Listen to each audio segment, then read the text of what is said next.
Salut tout le monde, petite vidéo de la chasse pour les Tetraponera. Donc là j'aurais mis une grosse proie, j'aurais mis un criquet. Et donc vous pouvez voir que là la colonie elle commence à être en émoi, en ébullition si on peut dire.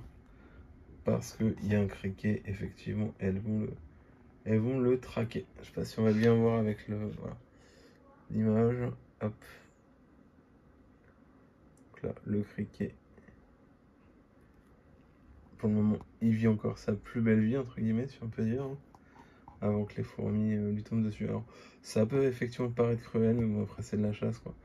Et logiquement, vu le venin qui est quand même assez actif pour cette espèce, elle devrait rapidement, tout du moins... alors, pour le couper, ça va prendre du temps, mais pour le tuer, l'immobiliser, ça devrait être assez rapide. Et du coup, pas être trop...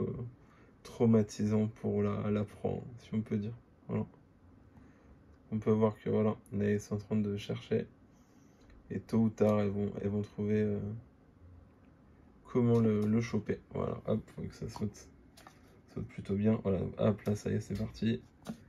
C'est parti, tout le monde va lui arriver sur le rable. Vous voyez qu'elles sont partout sur les pattes, ça lâche plus rien. Quand ça commence à mordre, c'est fini. Là, vous voyez que là, la colonie l'a vue, c'est fini pour lui. C'est fini pour lui. Pauvre bête. Au moins, ça va aller vite. Hein. Vous voyez, les ouvrières. Et le problème le problème, c'est un peu leur qualité, entre guillemets. Cette espèce-là, quand elle mord, elle lâche plus. C'est pour ça que c'est une grosse galère quand vous en avez sur vous ou sur une pince. Pour le moment, j'ai pas encore expérimenté la piqûre. J'espère m'en passer. Si je puis dire, ça serait pas mal. Et vous voyez qu'elles lâchent rien, en fait, les oreilles. Quand elles sont dessus, elles y vont, elles lâchent rien, quoi. Donc là, après la proie est peut-être un peu grosse pour ma colonie, mais j'avais envie de tester une grosse proie pour voir un petit peu le comportement, comment ça allait se passer. Avec une proie de cette taille-là, et vous voyez que ça va relativement vite, hein, parce que du coup là on est à quoi, 2 minutes de vidéo je dirais, et bah là ça y est, elle est quasiment immobilisée la proie, donc ça a été très très rapide au vu de la proie qui fait je sais pas dire de bêtises, mais on va dire, allez, je dirais 40 fois plus gros qu'une ouvrière. Bah, c'est relativement rapide. Hein. Au moins, la proie n'a pas souffert.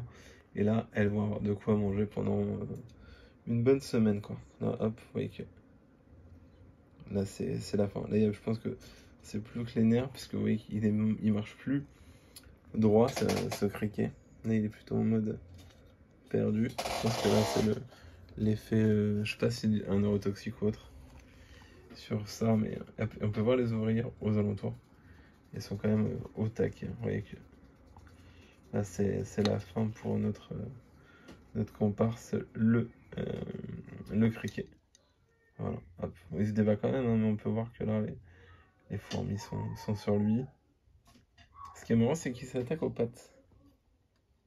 Il y en a certaines, là, vous voyez, qui s'attaquent directement à l'estomac de la bête. Hein, mais voilà. Voilà, un peu intéressante cette vidéo, je sais pas ce que vous en penserez vous, mais une si petite espèce, enfin elles sont quand même déjà balèzes, hein, mais on va dire une fourmi comme ça, chasser une grosse proie alors qu'elles sont à peine une cinquantaine, c'est assez impressionnant, et elles vont clairement en venir à bout, hein, vu comment ça se passe, elles vont en venir à bout, je pense assez facilement, voilà. J'espère que la vidéo vous a plu, excellente journée, salut, bye. Bon bah voilà, hein, suite et fin de la vidéo, c'est fini pour notre ami le criquet.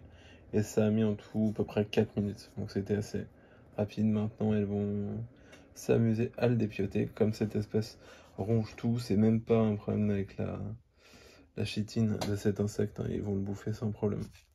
Voilà pour la vidéo. C'est une vidéo simple, c'est pour partager avec vous un petit moment de chasse.